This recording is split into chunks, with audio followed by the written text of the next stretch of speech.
Сонымен қатар осы тұста мен print функциясының настройкаларын көрсетіп өтмей отыр. Мына жерде мысалға print деп 1 үтір 2 үтір 3 деп жазатын болсам, бұл осы 1 2 3 деген сандарды бізде пробел арқылы бөліп шығарып береді, иә.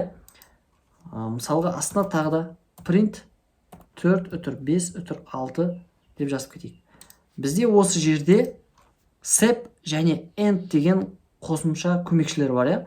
Олар қалай көмектеседі, кодқа қалай әсер етеді. Мына жерде мен дәл осы екі шығаратын нәрсемді үтір жазып, sep тырнақшаның ішінде плюс деген знакты қосып қоятын болсам, және үтір қойып, end тырнақшаның ішінде көбейту деген знакты қосып қоятын болсам, мысалға, иә.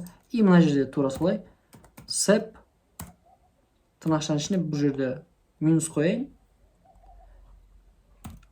end тең тырнақшаның ішінде слэш жазайын мына жерде.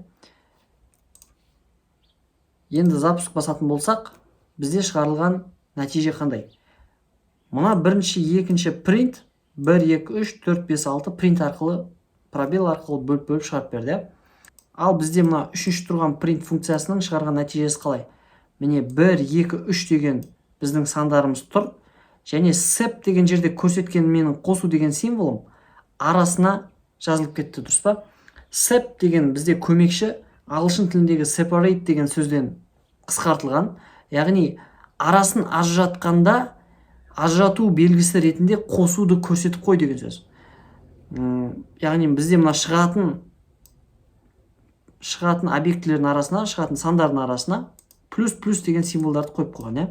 Ал end деген барлығын шығарып болған соң, соңына осыны звездочканы қой деген сөз, иә. Мен мына жақта негізі түсініктірек болу үшін үтір және нүктені қойып қайтадан запуск басып көрсететін болсам, міне қараңыздар.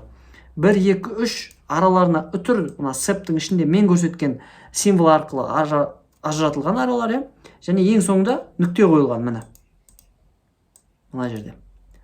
Және endтің екінші қасиеті, бұл келесі жолда шығарылатын, келесі printта шығарылатын нәрсені өзінің қасына көтеріп алады.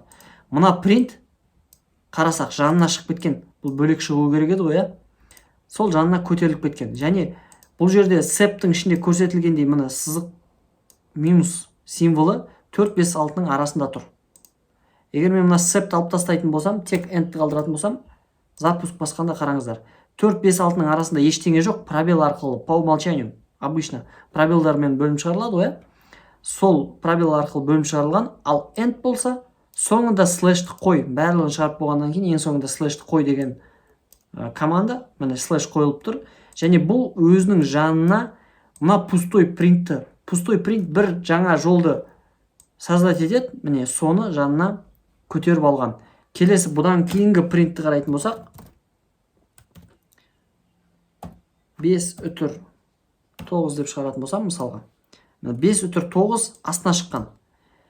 Мынау end өзінің жанына мына пустойды көтеріп алды да, ал 5 пен 9 міне астында бөлек шығарылды. Мына end болса 4 5 6-ны өзінің жанына көтеріп алды. Міне 4 5 6 1 2 3 бірге тұр. Мына 3 print бір жолда шығарылып тұр, себебі end деген екі көмекші өзінің жанына келесі шығатындарды тіркестіріп, көтеріп шығуына мүмкіндік беріп жатыр, иә.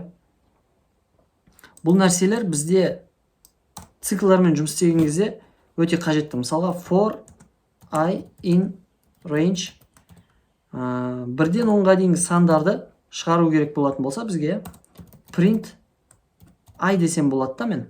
Онда әрбір сан жеке жолға шығады.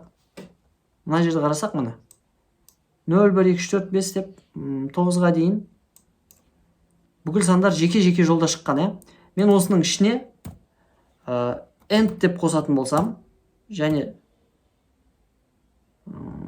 end и пробел қояйын да, запуск басатын болсам, міне қараңыздар, бірінші 0 шығады да, 0 шығып болғаннан кейін end ішінде пробел тұр ғой, мына жерге бір пробел қояды.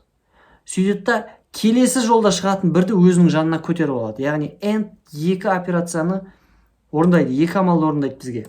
Яғни бәрін шығарып болғаннан кейін осы print, дәл осы print қазір шығарып болғаннан кейін біз қойған көрсеткен символды қояды және келесі шығатын жолды өзінің жанына көтеріп алады. Мен мысалға мына AND-тың ішіне